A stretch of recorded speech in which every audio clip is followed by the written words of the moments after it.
اسلام ایک پیشے کو ناپسند کرتا ہے اور وہ ہے مانگنے کا پیشہ، ہاتھ پھیلانے کا پیشہ، سوال کرنے کا پیشہ، اس کو ناپسند کیا ہے۔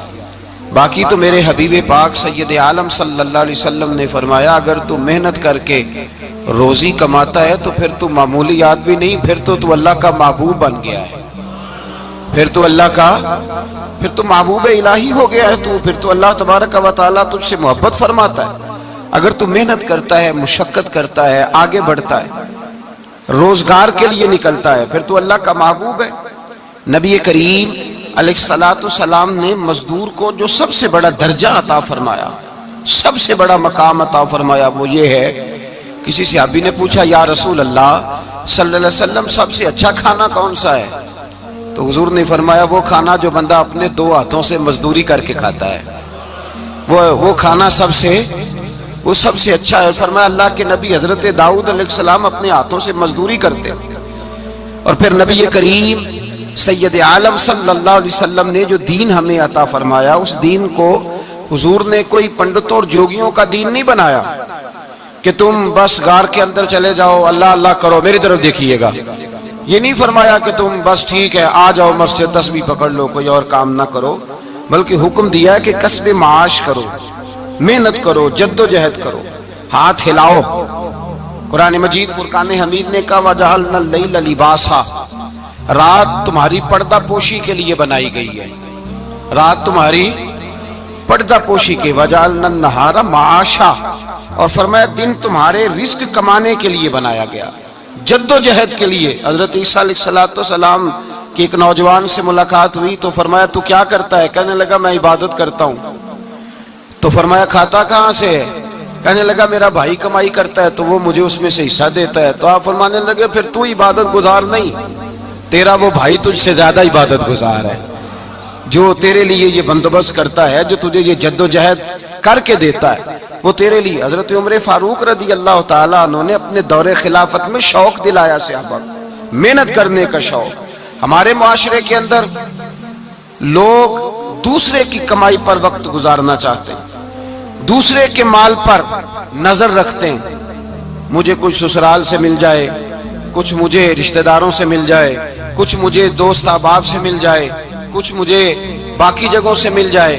لوگ مختلف جگہوں پہ نظر رکھتے ہیں اور مختلف ہیلوں اور بہانوں کے ساتھ دوسرے کا مال ہڑپ کرنے کی کوشش کرتے ہیں۔ میرے حبیب کریم علیہ السلام نے توجہ دلائی صحابہ کو، مزاج عطا فرمایا۔ نبی پاک صلی اللہ تعالیٰ علیہ وآلہ وسلم نے ارشاد فرمایا، حضرت عمر کی بات کر رہا تھا، پہلے اس کو مکمل کروں۔ جناب عمر فاروق رضی اللہ تعالیٰ عنہ نے شوق دلایا صحابہ کو۔ تو ایک دن آپ گزر رہے تھے تو ایک صحابی وہ درخت لگا رہے تھے، اپنے ہاتھ سے درخت لگا رہے تھے۔ تو حضرت عمر فاروق رضی اللہ تعالیٰ عنہ نے دیکھا تو دیکھ کر فرمانے لگے تجھے مبارک ہو، تجھے فرمایا اللہ تبارک و تعالیٰ تیری عزت بھی بڑھا دے گا اور تیری محتاجی بھی دور فرما دے گا، اس لیے کہ تو محنت کر رہا ہے، تو جد و جہد کر رہا ہے، تو اپنے ہاتھ سے کوشش کر رہا ہے، اللہ تبارک و تعالیٰ تیرا رزق بھی بڑھا دے گا اور اللہ تیری عزت میں بھی اضافہ کرے گا۔ نبی کریم علیہ السلام نے فرمایا عدل کرنے والے بادشاہ کے ساتھ جو آدمی جہاد کے لیے نکلے اس کا دین میں سب سے بڑا درجہ ہے، عدل کرنے والے حکمران کے ساتھ جو جہاد کے لیے نکلے اس کا سب سے بڑا درجہ ہے۔ فرمایا میرا وہ غلام جو صبح سے لے کر شام تک ایک دن رزق حلال کے لیے محنت کرتا ہے، فرمایا ایک پورا سال عدل کرنے والے بادشاہ کے ساتھ جہاد کرنے سے اللہ ایک دیہڑی لگانے والے مزدور کو زیادہ ثواب عطا فرمائے گا، اللہ اسے زیادہ اجر دے گا، اس لیے کہ وہ جد و جہد کر رہا ہے، وہ کوشش کر رہا ہے، میدان عمل میں نکلا ہوا ہے۔ مزدور کو ایک تو کاہلی بڑی ہے، ہر چوتھا نوجوان جس کو ہم دیکھتے ہیں اس کو پوچھتے ہیں تو کیا کرتا ہے، کہتا کاغذ جمع کرائیں باہر جانے کے لیے، تو سالوں بیت گئے، بس وہ نہ کاغذ نکلے نہ صاحب باہر گئے۔ بھائی کوئی کام کر لیں تو کہتے ہیں میرے ابا جی کو 2-4 کروڑ روپیہ دے دیں گے تو کچھ کر لیں گے، اگر نہ دیا تو پھر دیکھیں گے دائیں بائیں۔ اور اس ظلم نے، اس زیادتی نے گناہ کے دروازے کھولے ہیں، لالچ کے دروازے کھولے ہیں، قتل کے دروازے کھولے ہیں۔ اس گناہ نے رشتے ناتے توڑ ڈالے. لوگ کسی کی ذات سے تو پیار کر ہی نہیں رہے, جیب سے محبت ہو رہی ہے. لوگ دیکھتے ہیں کہ کون سا ایسا طریقہ اختیار کروں کہ بغیر کمائی کے میرے ہاتھ پیسے آئیں. اور خدا کے بندو یاد رکھو, اللہ تبارک و تعالیٰ فرماتے ہیں دنیا تجھے کیا دے سکتی ہے, لوگ تو محتاج ہیں, تو محنت کر اور توجہ میری بارگاہ کی طرف رکھ. حضرت عمر فاروق فرماتے ہیں مصطفیٰ کریم صلی اللہ علیہ وسلم نے فرمایا جو توجہ اللہ کی جانب رکھے اور کوشش کے لیے نکل کھڑا ہو, اس طرح پرندہ سویرے بھوکا جاتا ہے شام کو پیٹ بھر کے آتا ہے, اللہ اس بندے کو بھی پیٹ بھر کے روزی عطا فرمائے گا. حضرت حسن بصری رحمت اللہ علیہ تشریف فرماتے تو ایک نوجوان آیا. اس نوجوان نے کہا حضرت آج کے بعد میں نے فکر نہیں کرنی کام کاج کی, میں نے نہیں کوئی بھی توجہ کرنی کمانا کیسے ہے کھانا کیسے ہے, میری فکریں دور ہو گئیں. فرمایا کیا ہوا؟ کہنے لگا میں آج جنگل میں مزدوری ڈھونڈنے گیا تھا تو میں نے ایک عجیب انداز دیکھا ہے. ایک شیر نے شکار کیا, اس نے کچھ خود کھایا, کچھ اس نے بانٹا, کچھ تھوڑا سا شکار لے کے وہ گیا. پہاڑ کی چوٹی پر ایک لومڑی بیٹھی تھی, وہ لومڑی دونوں ٹانگوں سے معذور بھی تھی, آنکھوں سے اندھی بھی تھی. اس شیر نے جا کے اس کے منہ کے اندر وہ شکار ڈالا ہے اور لومڑی نے کھایا ہے. کہنے لگا جو رب اندھی اور لنگڑی لومڑی کو پہاڑ پر رزق دے سکتا ہے مجھے بھی دے دے گا, میں نے کوئی کام نہیں کرنا. تو حضرت حسن بصری رحمت اللہ علیہ فرمانے لگے کتنی چیزیں دیکھی تو نے, ایک شیر اور ایک لومڑی. فرمانے لگے تو نے لومڑی بننے کا پروگرام بنایا, شیر بننے کا کیوں نہیں بنایا؟ تو شیر بننا, خود بھی کھا دوسروں کو بھی کھلا, تو نے لومڑی بننے کا پروگرام بنایا ہے. مزدوروں گویا حضرت حسن بصری فرما رہے ہیں کہ مزدور لومڑی نہیں ہوتا, مزدور تو شیر ہوتا ہے. مزدور تو یہ تو شیر ہوتا ہے, شیر. اس کا مالک جو جس نے اس کو دیہڑی پہ رکھا ہے وہ بھی مزدور کی کمائی کھا رہا ہوتا ہے, وہ بھی مزدور کی. تو مزدور تو شیر ہے, انہیں سر جھکا کے نہیں جینا چاہیے, انہیں سر اٹھا کے جینا چاہیے. یہ تو بڑے قیمتی وجود کے لوگ ہیں جو مزدوری کرنے نکلتے ہیں, ان کے کچھ حقوق ہیں, کچھ حقوق. ہمارے حکمران بھی حقوق کا تعین کرتے ہیں, کہتے ہیں 15,000 سے زیادہ, یہ جو بجٹ آیا ہے نا اس میں 15,000 سے زیادہ, کہتے ہیں مزدور کی تنخواہ 15,000 ہونی چاہیے. کتنی جی؟ 15,000 سے کون سا گھر چلتا ہے؟ ویسے مولویوں کی بھی اتنی ہے, اور میرے خیال ہے کم مولویوں کی 15,000 ہے, 10 کے قریب ہی ہے. اور اس کو بھی کہتے ہیں کہ تو بڑا کھاتا ہے, ارادہ ہے عید کے بعد تجھے چھٹی کرا دی جائے, بڑے خرچے ہیں تیرے مولوی. 15,000 روپیہ تنخواہ مزدور کی, گزارا ہوتا ہے؟ آؤ میں تمہیں وہ اس بارگاہ پہ لے جاؤں جس نے سب کو شانیں عطا فرمائی ہے. حضرت ابوبکر صدیق رضی اللہ تعالیٰ عنہ خلیفۃ المسلمین بنے, خلیفہ بنے تو سویرے جس رات خلیفہ بنے سویرے سر پہ ٹوکری رکھی, منڈی کی طرف جا رہے ہیں. حضرت عمر فاروق رضی اللہ تعالیٰ عنہ مولا علی شیر خدا کو کسی نے بتایا کہ وہ تمہارا خلیفہ تو جا رہا ہے مزدوری کرنے, وہ تو جا رہا ہے کمائی کرنے. حضرت علی شیر خدا مولا کائنات جناب فاروق اعظم دونوں نے رستے میں روکا, کہ ابو بکر کہاں جا رہے ہو؟ فرمانے لگے کام کرنے جا رہا ہوں, مزدوری کروں گا, منڈی میں جاؤں گا, تجارت کرتا تھا اس کو جاری رکھوں گا, بچوں کا پیٹ بھی تو پالنا ہے. اب تمہاری حکومت کے پیچھے بچے تو نہیں نا بھوکے مروا لینے, میں نے کچھ کرنا تو ہے. حضرت عمر کہنے لگے چلا آ کے بیٹھ, ہم صحابہ کو اکٹھا کرتے ہیں اور مال غنیمت سے تیرا وظیفہ لگاتے ہیں, آپ کو وظیفہ ملے گا ماہانہ. تو آپ بیٹھ کر کے مسجد میں تو ڈیوٹی کریں. بیٹھ گئے, مشاورت ہوئی تو حضرت ابوبکر صدیق رضی اللہ تعالیٰ پوچھنے لگے جناب بتلائیے آپ کا کتنا وظیفہ لگایا جائے؟ تو حضرت ابوبکر صدیق فرمانے لگے اتنا لگا دو جتنی ایک مزدور کی تنخواہ ہوتی ہے. تو ایک صحابی بول کے بڑے میٹھے اور دھیمے لہجے میں کہنے لگے ابوبکر اگر تیرا گزارا نہ ہوا تو, اگر تیرا گزارا نہ ہوا تو. حضرت ابوبکر صدیق فرمانے لگے اگر میرا گزارا نہ ہوا تو میں مزدوروں کی تنخواہوں میں اضافہ کر دوں گا, اگر مزدوروں کے گھر جلنے لگیں گے تو میرا بھی چلے گا, میں ان کی تنخواہیں بڑھاؤں گا صرف اپنی. تو مزدور کے حقوق کا تعین کیا. سب سے پہلے تو میرے نبی پاک علیہ السلام نے منع فرمایا, فرمایا جس کو مزدوری پر رکھو پہلے اس کے ساتھ اجرت طے کرو. حضور صلی اللہ علیہ وسلم نے فرمایا جب تک اجرت واضح نہ ہو جاؤ کسی کو کام پر, جب تک اجرت واضح نہ ہو جائے, مکمل نہ ہو جائے کہ کیا دینا ہے, طے کریں کیا لوگے؟ جو جناب دے دیں گے لے لوں گا۔ شریعت اس کو پسند نہیں کرتی، محبوب نہیں رکھتی۔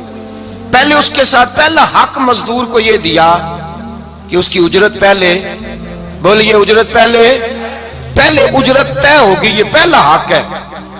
اور مزدور کا دوسرا حق کیا بیان کیا میرے نبی پاک نے؟ فرمایا جب، اور یہ ایسی اعلیٰ بات ہے کہ جتنے حقوق لکھنے والے ہیں نا، جتنے بین الاقوامی سطح پر انسانی حقوق کا چارٹر بنانے والے ہیں، وہ کہتے ہیں کہ یہ ایسا نقطہ حضور نے بیان کر دیا ہے کہ اس سے آگے کو بڑھ ہی نہیں سکتا۔ یہ ایسی بات ہے کہ جس کی شرح بھی کوئی نہیں کر سکتا۔ میرے حبیب کریم علیہ الصلوۃ والسلام نے فرمایا پہلے طے کرو، اور کیا خوبصورت لفظ ہے، قانون بنا دیا۔ فرمایا جب مزدور مزدوری کر لے تو اس کا پسینہ خشک ہونے سے پہلے اسے ادا کر دینا۔ اس کا پسینہ خشک ہونے سے پہلے اسے اس کی مزدوری دے دو۔ بیچارے نے محنت کی ہے، اپنے گھر جائے۔ یہ نہیں کہ اس نے مزدوری کیا تو تم نے کہا نہیں ادھر سے پینٹ صحیح نہیں ہوا، یہ تو لے جا 2000 اور پھر میں تیرا حساب کروں گا، ابھی ذرا میں چیک کرا لوں 2-4 لوگوں کو بلا کر کے۔ وہ فلاں جگہ سے نا ایک کونا خالی رہ گیا۔ اللہ سے ڈرنا چاہیے، اللہ سے ڈرنا چاہیے۔ اگر اللہ تبارک و تعالیٰ نے 2-1 آدمیوں کو ملازم آپ کا بنا دیا ہے تو پھر خیال ہونا چاہیے۔ ایک صحابی اپنے خادم غلام کو مار رہے تھے تو میرے نبی پاک تشریف لائے۔ فرمایا کیوں اسے مار رہا ہے؟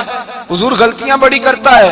تو نبی پاک نے فرمایا جتنا تجھے اس پر اختیار ہے نا، اس سے کہیں بڑھ کر میرے رب کو تیرے اوپر بڑا اختیار ہے۔ کہا حضور یہ بڑی غلطی کرتا ہے، میں آخر کتنا معاف کروں؟ تو حضور نے فرمایا اتنا معاف کر جتنا میرا رب تجھے معاف فرماتا ہے۔ پتہ ہے تیری صبح سے لے کر شام تک کتنی کوتاہیاں ہیں۔ درگزر کا حکم دیا، پہلا حق یہ دیا مزدوری طے کرو، دوسرا حق یہ دیا پسینہ خشک ہونے سے پہلے ادا کرو، تیسرا حق یہ دیا کہ اس سے درگزر کرو، غلطی ہو جائے تو درگزر کرو۔ تو یا رسول اللہ مزدوری کتنی دیں؟ میرے نبی پاک بخاری مسلم حضور سید عالم صلی اللہ علیہ وسلم نے فرمایا مزدور کا حق بیان کیا نبی پاک نے، اور ایک بات ارشاد فرمائی تو اس کے اندر کئی پہلو، ایک حدیث میں کئی پہلو بیان فرمائے۔ حبیب پاک نے فرمایا جیسا تم کھاتے ہو ویسا ہی اسے کھلانا۔ کوئی نہیں، آپ شاید سو رہے ہیں کچھ حضرات۔ جیسا خود کھاتے ہو ویسا ہی، بھئی بس ختم ہو گئی بات۔ اتنی بڑی بات کر دی سرکار نے۔ کبھی دیکھا ہے آپ نے کہ مزدور کو ایسے ہی کھلایا جا رہا ہو جیسا مالی کھا رہے ہیں؟ حضور نے فرمایا بھئی مزدوروں کا حق یہ ہے کہ جیسا تم نے کھانا ہے ویسا اسے کھلانا ہے، اور فرمایا جیسا تم نے پہننا ہے ویسا اسے پہنانا ہے۔ اور پھر میرے حبیب کریم علیہ الصلوۃ والسلام نے ارشاد فرمایا اس کی ہمت سے بڑھ کر تم اس پر بوجھ نہیں ڈال سکتے، جتنا کام وہ کر نہیں سکتا اتنا تم اسے دے نہیں سکتے۔ اور فرمایا اگر اتنا کام دینا ہے جو اس کی ہمت سے زیادہ ہے تو میں اس کے مالک کو کہتا ہوں وہ بھی اٹھ کے مزدور کے ساتھ کام پہ لگ جائے، اٹھے اس کے ساتھ کام میں شریک ہو جائے۔ مزدوری کا بھی تعین فرمایا، اور پھر اس کو کام کس مقدار کا دینا ہے، مزدور کو کس قدر زیادہ اس پر بوجھ ڈالا جائے گا، یہ بھی مصطفیٰ کریم نے بیان فرمایا۔ فرمایا جو لا یکلف اللہ نفسا الا وسعها، اللہ بھی تم پر وہ بوجھ نہیں ڈالتا جو تم اٹھا نہیں سکتے، تو کسی مزدور کو تم ایسا کام نہیں بتاؤ گے۔ حضرت عثمان غنی رضی اللہ تعالیٰ عنہ ایک دن حضرت عمر فاروق سے کہنے لگے عمر بس کر دے یار، تیرے بعد بھی تو لوگوں نے خلیفہ بننا ہے، کیسے کوئی تیرے رستے پہ چلے گا؟ تو حضرت عثمان غنی سے جناب عمر کہنے لگے کیا ہو گیا؟ آپ فرمانے لگے کل میں دیکھ رہا تھا کہ لوگ باغ میں مزدوری کر رہے تھے اور آپ امیر المومنین ہو کے ان کا ہاتھ بٹا رہے تھے، ہاتھ بٹا رہے تھے۔ تو حضرت عمر کہنے لگے بوڑھے تھے، بیمار تھے، مزدوری کر رہے تھے تو پسینہ بہہ رہا تھا، کیا ہو گیا اگر تھوڑا سا میں نے ساتھ دے دیا؟ حضرت جناب سیدنا فاروق اعظم یہ لفظ کہتے ہوئے رو پڑے۔ آپ فرمانے لگے میں کسی بادشاہ کا شہزادہ نہیں، میں بھی اسی باپ کا بیٹا ہوں جو اونٹ چرا کے گزارا کیا کرتا تھا۔ میں نے آگے بڑھ کے لوگ حیثیت بھول جاتے ہیں، اپنی حیثیت بھول جاتے ہیں۔ اللہ تبارک و تعالیٰ جب کچھ عطا کرتا ہے ان کا رویہ اپنے ماتحتوں کے ساتھ اتنا سخت اور جابرانہ آمرانہ ہو جاتا ہے، اس قدر زیادہ ان کے لب و لہجے میں کڑواہٹ آ جاتی ہے، اس قدر زیادہ ان کی طبیعتوں کے اندر سختی اور غرور بھر جاتا ہے کہ وہ احساس ہی نہیں کرتے کہ جو سامنے بیٹھا ہے وہ بڑا ایک دکھی انسان ہے اور وہ تکلیف میں ہے، وہ آزمائش میں اپنے آپ کو مبتلا سمجھ رہا ہے۔ حضرت ابو ذر غفاری رضی اللہ تعالیٰ عنہ فرماتے ہیں میں اپنے ماتحتوں کے حق میں بڑا سخت تھا، سخت تھی میری طبیعت، میرے غلاموں کی جرت ہی نہیں تھی کہ وہ میرے سامنے گفتگو کر سکیں اور ٹھہر بھی سکیں۔ فرماتے ہیں جس دن میں کلمہ پڑھنے گیا، جس دن میں حضور کی بارگاہ میں، تو میں نے کہا حضور کوئی خاص نصیحت؟ تو نبی پاک نے فرمایا میری نصیحت تیرے لیے یہ ہے کہ جیسا تو نے کھانا ہے ویسا ہی غلام کو کھلانا ہے، جیسا تو نے پہننا ہے ویسا ہی غلام کو پہنانا ہے۔ حضرت ابو ذر کہتے ہیں جو میرے اندر کمی تھی وہی میرے نبی نے نصیحت کر دی، جو میرے اندر کوتاہی تھی وہی غیب جاننے والے رسول نے بتلا دی۔ فرماتے میں گھر گیا، جب میں جاتا تھا تو ملازموں کا سانس خشک ہو جاتا تھا، وہ کانپنے ہانپنے لگتے تھے کہ جانے اب یہ کیا کرے گا۔ حضرت ابو ذر غفاری فرماتے میں گیا، ایک شخص سے میں نے کہا کھانا پکاؤ، کھانا پکایا، دسترخوان پہ لگایا اور اپنے سارے ملازموں کو کہا آؤ یار میرے ساتھ بیٹھ کے روٹی کھاؤ، آؤ سارے میرے ساتھ بیٹھ کے کھانا کھاؤ۔ فرماتے انہوں نے کھانا کھایا، پھر میں ان کو بازار لے گیا، جیسے کپڑے میں پہنتا تھا ویسے میں نے ان کے لیے بھی خریدے۔ فرماتے ہیں میرے غلام کہنے لگے آقا خیر تو ہے نا، خیریت تو ہے نا، کیا ہوا؟ مزاج مبارک تو ٹھیک ہے، کیا ہو گیا؟ اور یہ جو ہم فضا کو اتنا خوبصورت دیکھ رہے ہیں اور یہ جو ہم اتنی پیاری ریم جھیم برستی دیکھ رہے ہیں، یہ جاری رہے گی یا ایک دن کی ہے؟ تو حضرت ابو ذر غفاری رو پڑے، کہنے لگے اب تمہیں ابو ذر غفاری بدلا ہوا ملے گا، اس لیے کہ اب میں وہ نہیں رہا، اب میں رسول اللہ کا کلمہ پڑھ کے غلام مصطفیٰ بن گیا ہوں، اب میں بدل گیا ہوں، میری طبیعت بدل گئی۔ غلاموں کے حق میں حضرت مولا علی شیر خدا غلام کو لے کر کے گئے دکان پر، حضرت مولا علی غلام کو لے کر گئے کپڑے کی دکان پر، 2 جوڑے خریدے، ایک کم قیمت کا ایک زیادہ قیمت کا، ایک کم قیمت کا ایک زیادہ قیمت کا، 2 جوڑے خریدے۔ جب واپس لوٹے تو غلام سے کہنے لگے تو اپنا لے لے۔ غلام کو پتا تھا کہ اس زمانے میں ہوتا کیا تھا، اس نے کم قیمت کا جوڑا اٹھایا۔ حضرت علی فرمانے لگے عجیب آدمی ہے، یہ تو تیرا نہیں، یہ تو میرا ہے۔ اس نے کہا حضور کس طرح سے؟ آپ فرمانے لگے تیرے لیے قیمتی جوڑا اس لیے خریدا ہے کہ تو جوان ہے، اور میں نے اپنے لیے اس لیے چھوٹا خریدا ہے کہ میں تو اب بوڑھا ہو گیا ہوں، مجھے تو حاجت نہیں۔ کہنے لگا حضور بوڑھے اور جوان کا مطلب نہیں، آپ علی ہیں، من کنت مولا فہذا علی علی مولا، علی مولا، آپ چونکہ مولا علی ہیں اور آپ امیر المومنین ہیں، لہذا آپ نے تخت پر بیٹھنا ہے، آپ نے سلطنت کو چلانا ہے، آپ پہنیے۔ تو حضرت علی فرمانے لگے تو میرا غلام بنا ہے نا، تو نے ابھی میرے نبی کا دیدار نہیں نہ کیا، تو بعد میں آیا ہے نا، اگر تو اس دور میں ہوتا تو جان جاتا کہ یہ عمل میرا ہے، پر اس کے پیچھے جو نصیحت کے پھول ہیں وہ مصطفیٰ کے عطا فرمائے ہوئے۔ تو بھائی یاد رکھیں نبی کریم سید عالم صلی اللہ تعالی علیہ وآلہ وسلم نے تعین فرمایا مزدور کے حقوق کا، تعین کیا۔ حضرت حکیم بن حزام کہتے ہیں میں حضور کی بارگاہ میں بیٹھا تھا تو نبی پاک صلی اللہ علیہ وسلم سے میں نے کہا یا رسول اللہ آپ کو کون سا آدمی پسند ہے، کون سا محنت کرنے والا پسند ہے؟ تو حضور نے فرمایا جس کے دونوں ہاتھ کام کریں، دونوں پیر چلیں اور اس کی پیشانی پر پسینہ آئے، وہ بندہ مجھے بڑا اچھا لگتا ہے۔ جس کی پسینہ آئے، آج لوگ مزدوری نہیں کرتے، دائیں بائیں دیکھتے ہیں، لوگ اپنے اندر وہ توانائی، وہ غیرت، وہ خودداری پیدا نہیں کرتے۔ بھائی گردن کو جھکا دیتا ہے خیرات کا پتھر، جہاں میں مانگنے والوں کے سر کبھی اونچے نہیں ہوتے۔ اور ایک بار کہنے لگے غیرت ہے بڑی چیز جہانے تگ و دو میں، پہناتی ہے یہ فقر کو تاج سردارا۔ اپنے اندر یہ توانائی پیدا کرنی چاہیے، یہ کوشش کرنی چاہیے۔ میرے نبی کریم صلی اللہ علیہ وسلم نے فرمایا تمہارے بعض گناہ ایسے ہیں جو صرف تم مزدوری کرنے جاؤ گے تو اللہ تمہاری مزدوری کی وجہ سے ہی تمہارے گناہ معاف فرما دے گا، اللہ تمہاری محنت اور کوشش کے سبب سے تمہاری ان غلطیوں سے درگزر فرمائے گا۔ حبیب کریم سید عالم صلی اللہ علیہ وسلم نے فرمایا مزدور جب قیامت کے دن آئے گا، بھئی عالم تو آیا، صوفی تو آیا، درویش تو آیا، صحابہ تو آئے، ان کا آنا تو شفاعت کے لیے شمار کیا گیا۔